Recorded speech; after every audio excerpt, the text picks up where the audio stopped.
माँ लूसी कबूतरी के साथ रहती थी। टूनी अब जवान हो गई थी और उसकी शादी की उम्र हो गई थी, पर उसकी शादी हो नहीं पा रही थी क्योंकि वह इतनी सुंदर नहीं थी और उसका एक पैर भी टूटा हुआ था। इसलिए जो भी चिड़ा आता टूनी को नापसंद करके चला जाता, जिस बात से लूसी बहुत परेशान रहती थी। एक दिन की बात है। क्या हुआ माँ, तुम इतनी उदास क्यों बैठी हो? बताओ ना क्या हुआ? अब तुझे क्या बताऊं मेरी बेटी, मैं आज बाजार में जब सब्जी लेने गई तब कुछ पक्षी मुझ पर तंज कसने लगे। कहने लगी कि मैं अपनी बेटी की शादी नहीं कर पा रही हूँ, धिक्कार है मेरी जिंदगी पर। माँ, तुम उनके बारे में एक कान से सुना करो और दूसरे कान से निकाल दिया करो, इतनी परेशान मत हुआ करो माँ। कैसे निकालूं बेटा, हम इसी समाज में रहते हैं तो उनकी बातें तो सुननी ही पड़ेंगी।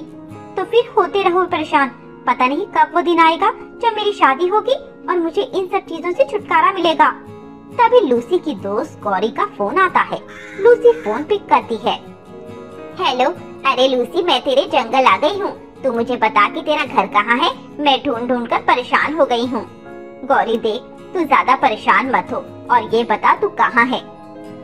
मैं तो जंगल के अंदर आ गई हूँ और एक आम के पेड़ के नीचे बैठी हूँ। ठीक है, तू वहीं रुक, मैं तुझे वहीं लेने आती हूँ। ठीक है, मैं यहीं बैठी तेरा इंतजार कर रही हूँ। लूसी फोन काटती है और टूनी से कहती है, टूनी बेटी, मेरी बचपन की सहेली आ रही है गौरी, मैं उसे लेने जा रही हूँ, तू बस चाय नाश्ते का इंतजाम कर। ठीक है माँ, मैं तैयार कर लूंगी, आप जाओ। लूसी गौरी को लेने जाती है और उसे लेकर घर आ जाती है। गौरी के साथ उसका बेटा कालू भी था, जो बहुत ही सुंदर था। बस यही है मेरा गरीब खाना गौरी, बड़ी ही मेहनत से बनाया है, और ये है मेरी बेटी टूनी।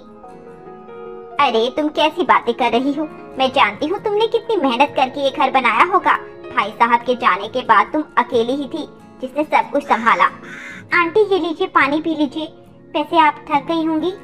गौरी की नजर टूनी के पैर पर जाती है क्योंकि वे लड़खड़ा कर चल रही थी। अरे लूसी, इसके पैर को क्या हुआ? अब क्या बताऊं गौरी, बचपन में खेलते समय एक गाड़ी के सामने आ गई थी और गाड़ी भी तेज रफ्तार में थी, इसीलिए गाड़ी इसके पैर पर चढ़ गई और इसका पैर खराब हो गया और डॉक्टर को इसका पैर काटना पड़ा। आज इसी पैर की वजह से इसका घर नहीं बस पा रहा है। कई चिड़े आते हैं और इसको देखकर मना करके चले जाते हैं। मैं तो बहुत टेंशन में रहती हूँ इसीलिए। माँ, तुम फिर शुरू हो गई? मेरी शादी के बारे में ज्यादा मत सोचा करो, जिस दिन होनी होगी हो जाएगी। कैसे ना करूँ चिंता मेरी बेटी, एक माँ होती तो तुझे पता चलता कि जब एक जवान बेटी घर में होती है तो समाज क्या क्या ताने देता है।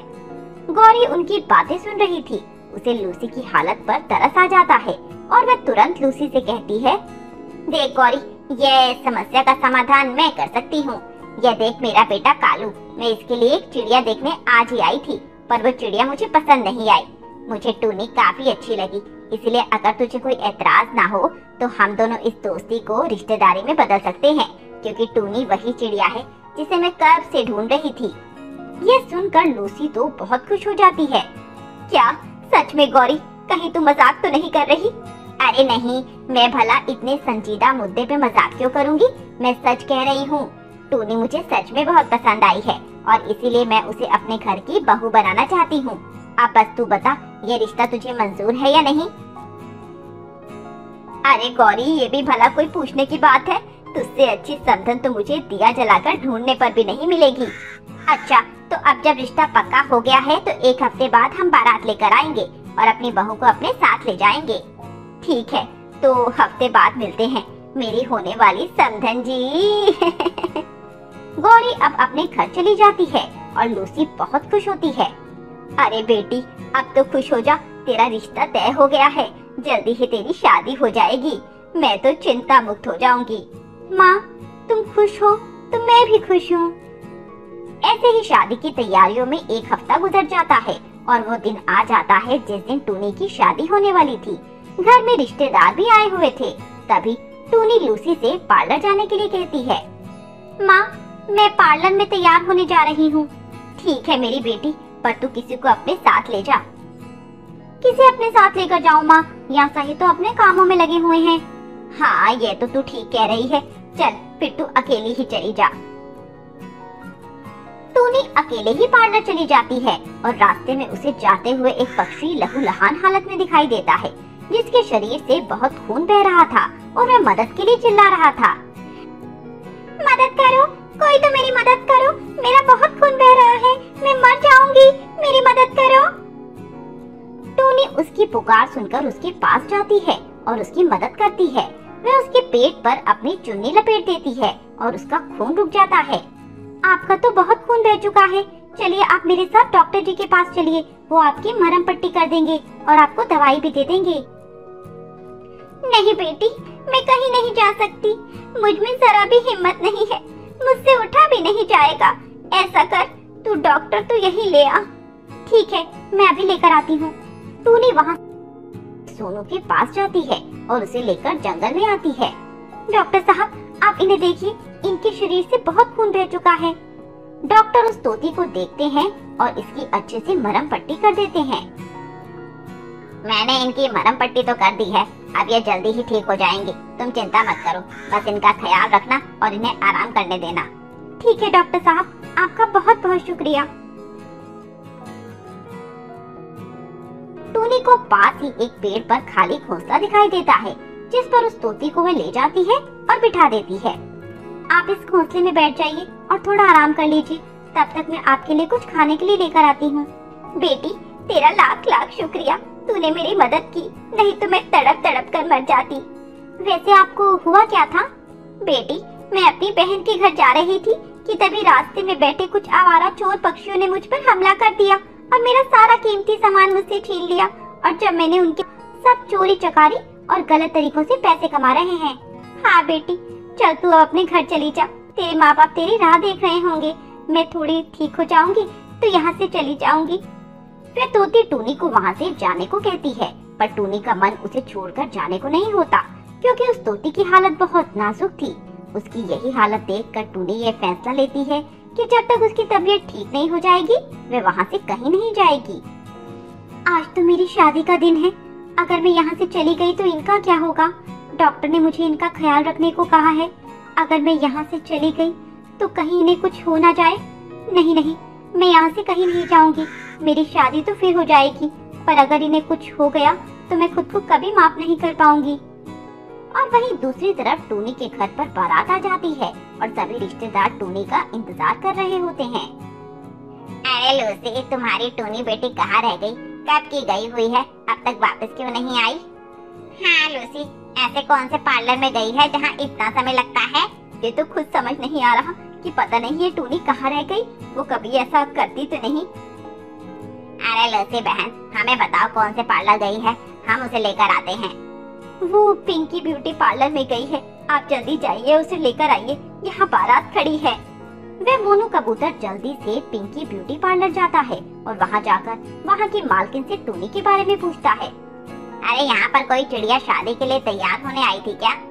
नहीं नहीं, यहाँ तो कोई चिड़िया शादी के लिए तैयार होने नहीं आई, आप दूसरे पार्लर पूछ लीजिए, कहीं वही होगी। मोनू कबूतर बाजार के सभी पार्लर में जाकर टूनी के बारे में पूछता है और उसे कहीं भी टूनी के बारे में पता नहीं चलता, इसीलिए वह खाली हाथ वापस लौट आता है। अरे मोनू, क्या हुआ? टूनी नहीं आई तेरे साथ? मासी, टूनी का कहीं पता नहीं चला, सब जगह देख लिया पर उसका कहीं भी पता नहीं चला।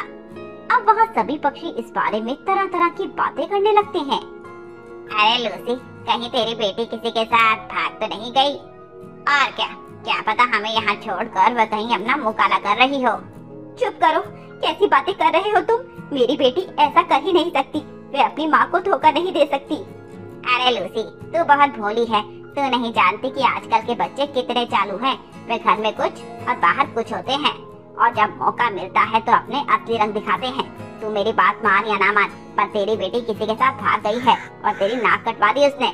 गौरी का भी अब सब्र का बांध टूट जाता है और वह लूसी से कहती है, देख लूसी, अब हम और बेइज्जती नहीं करवा सकते। तेरी बेटी तो पता नहीं पार्लर के नाम पर कहाँ चली गई। हमने ये दिन देखने के लिए थोड़ी तेरी बेटी से अपनी बेटी की शादी तय की थी। मैंने तो ये सोचा था कि हमारी दोस्ती रिश्तेदारी में बदल जाएगी और तू भी खुश रहेगी, पर यहाँ तो तेरी बेटी तेरी नाक कटाकर भाग गई है। नहीं नहीं गौरी, तू ऐसा मत कह, मेरी बेटी ऐसा हरगिज नहीं कर सकती।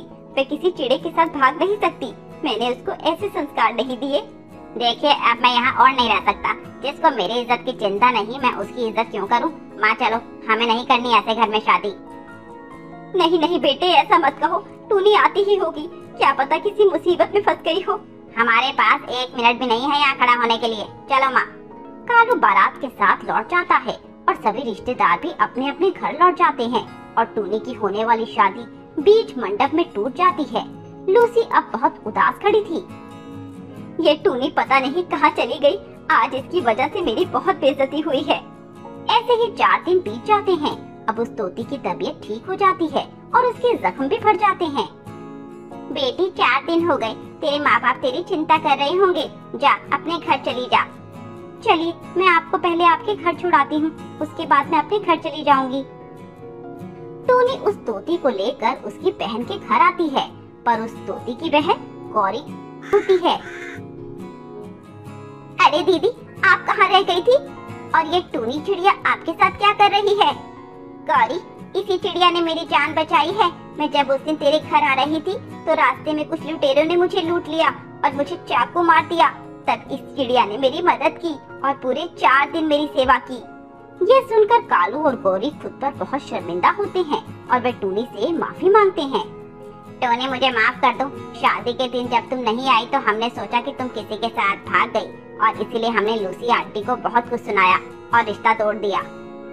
पर टोनी, तू चिंता मत कर, मैं तुझसे ही अपने बेटे की शादी करूंगी।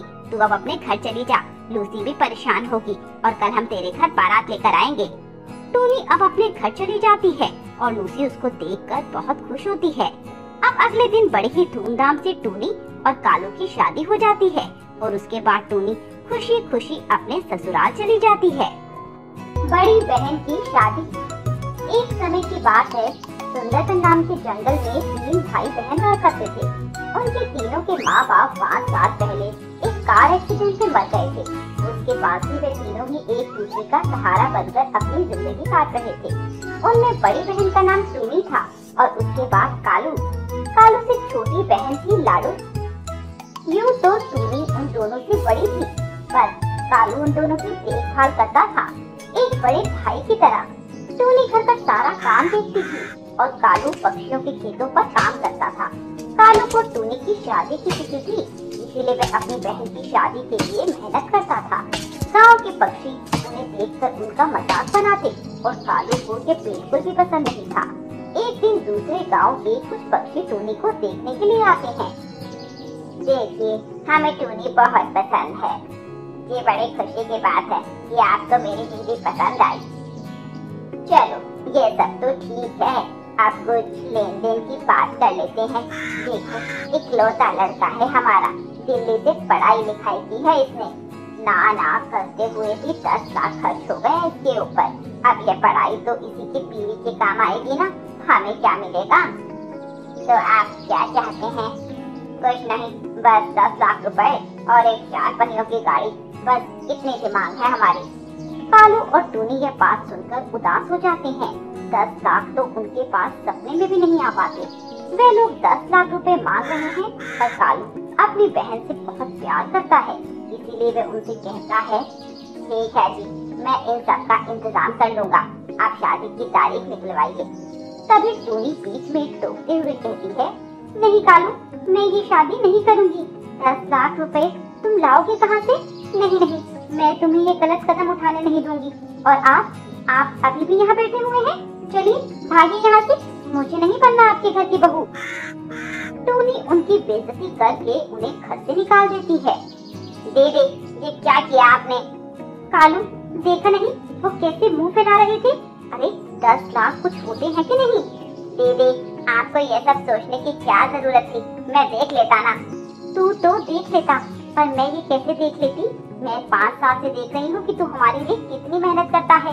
माँ बाप के गुजरने के बाद तू ही हमारे माँ बाप की तरह ख्याल रख रहा है।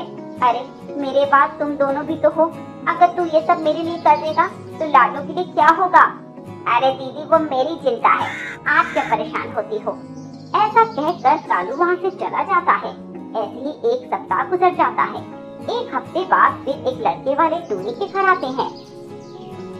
काका जी, आप सभी एक बार मेरी दीदी को देख लीजिए। टूनी उन सभी के सामने आती है। कालू बेटा, हमें तुम्हारी बहन पसंद है।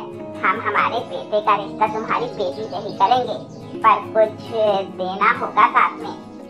जी ठीक है काका जी, बताइए आपको क्या क्या चाहिए। ज्यादा कुछ नहीं, बस 4 लाख रुपए और एक गाड़ी।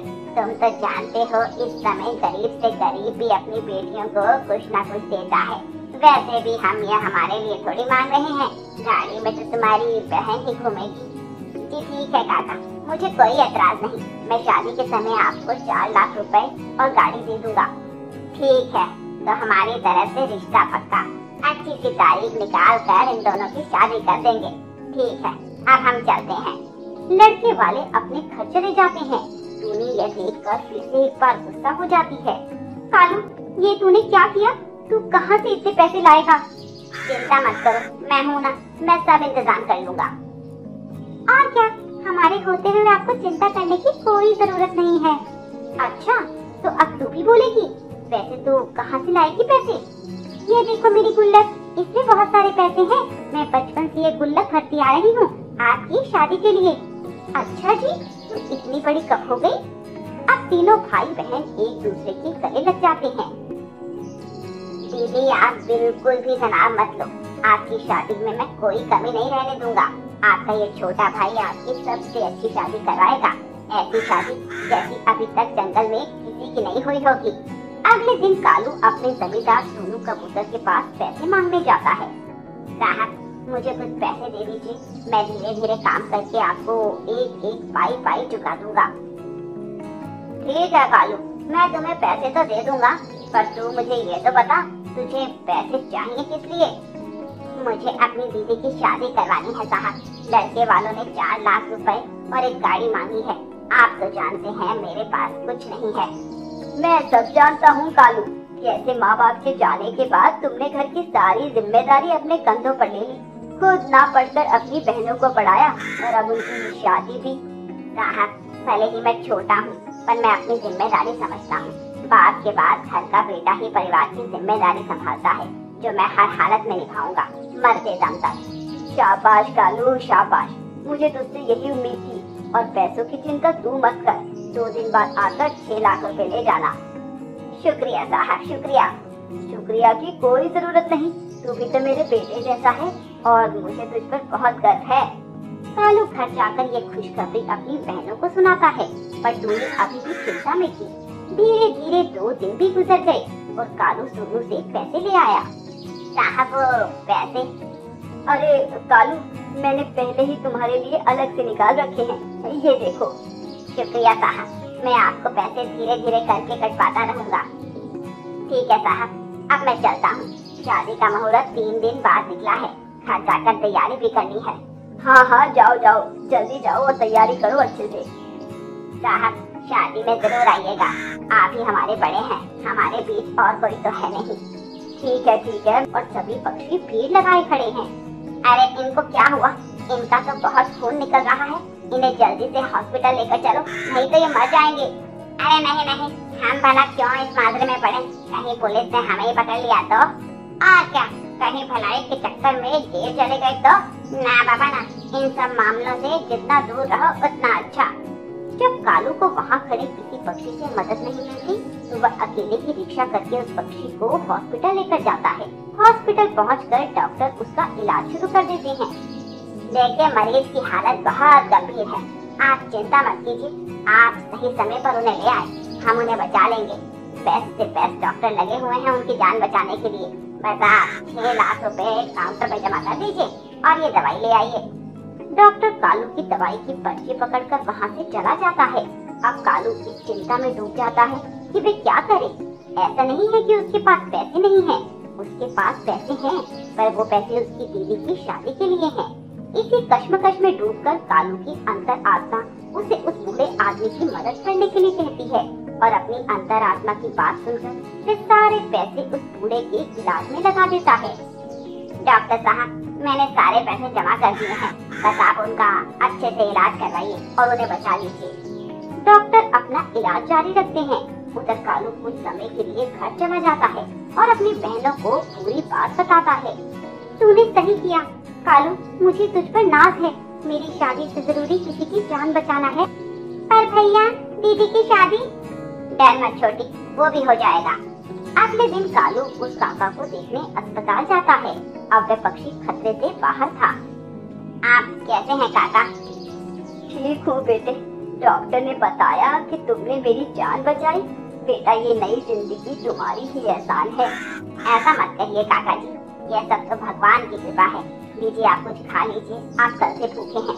कालू उन्हें चाय और बिस्किट खिलाता है और उसके बाद घर आकर शादी की तैयारी शुरू कर देता है। तभी वहाँ टूनी के होने वाले ससुर जी आ जाते हैं। अच्छा हुआ तो मुझे यही मिल गया, मुझे तुझसे कुछ जरूरी बात करनी थी। हाँ बोलिए काका जी, क्या हुआ? मैं दरअसल तुमसे पैसे मांगने आया था। वो बात दरअसल ये है कि मेरा बेटा अमेरिका जाना चाह रहा है। अमेरिका जाकर वो अच्छी जॉब करेगा और ये तुम्हारी बहन के लिए भी अच्छा ही होगा। इसीलिए अगर तुम मुझे पैसे अभी दे दो तो बहुत अच्छा होगा। पर अभी अचानक से मैं कहाँ से लाऊं पैसे? अचानक मतलब? अरे कालू, अब 2 दिन तो रह गए हैं शादी में। जी मुझे पता है और मैं पैसों का इंतजाम कर ही रहा हूँ। वो बात दरअसल ये हुई। कालू उसे पूरी बात बता देता है, जिसके बाद वे शादी के लिए मना कर देते हैं। अरे हमें नहीं करनी तुम्हारी बहन से शादी, तुम तो पागल हो पागल। भला अपनी भलाई छोड़कर कौन किसी की मदद करता है? हम यह रिश्ता तोड़ रहे हैं, कहीं और करा लेना अपनी बहन की शादी। टूनी की शादी टूट जाती है। गांव मोहल्ले में अजीब अजीब सी बातें होने लगती हैं। अरे इस टूनी में कुछ न कुछ कमी तो जरूर है, तभी तो अभी तक इसकी शादी नहीं हो पाई। घर में उदासी का माहौल होता है। तभी उनके दरवाजे पर किसी की आहट होती है। टूनी दरवाजा खोलती है तो बाहर वही पक्षी था जिसकी कालू ने जान बचाई थी। वह अपने परिवार के साथ आया था। बेटा, ये कालू का ही घर है? जी, आप कौन? बेटी, मुझे कालू से मिलना है। वे घर के अंदर है, आप आइए। बेटा कालू, ये लो तुम्हारे पैसे जो तुमने मेरे इलाज के समय दिए थे। इसकी क्या जरूरत थी काका जी? बेटा, ये तुम्हारी मेहनत की कमाई है, इसे भला मैं कैसे रख सकता हूँ? पर मुझे बहुत खुशी हुई तुमसे मिलकर, क्योंकि आज भी तुम जैसे पक्षी हैं जो बिना जान पहचान के किसी के लिए अपनी जीवन भर की पूंजी न्यौछावर कर देते हैं। बेटा, अभी आते हुए मुझे पता लगा कि तुम्हारी बहन की शादी टूट गई। हाँ काका, वो दहेज न मिलने से उन्होंने ये रिश्ता तोड़ दिया। मैं समझ गया ये क्यों हुआ, क्योंकि दहेज के सारे पैसे तुमने मेरे इलाज में लगा दिए, इसीलिए ना? नहीं काका, ऐसी बात नहीं है। मैं जानता हूँ बेटा, ऐसी ही बात है और इसीलिए मैं तुम्हारे लिए दिल से कुछ करना चाहता हूँ। मैं तुम्हारी बहन को अपनी बहू बनाना चाहता हूँ। ऐसा परिवार मुझे ढूंढने से भी नहीं मिलेगा। काका, क्या सच में आप मेरी बड़ी बहन को अपने घर की बहू बनाएंगे? हाँ बेटा, क्यों नहीं। कालू बहुत खुश हो जाता है, जैसे सारी दुनिया की खुशियाँ उसे मिल गई हैं। इसीलिए जल्द से जल्द मुहूर्त निकलवाकर वे अपनी बड़ी बहन की शादी बहुत धूमधाम से करवाता है और पूरे गांव को दावत देता है। ऐसी शादी आज तक किसी की भी नहीं हुई थी, जैसी कालू ने अपनी बहन की करवाई।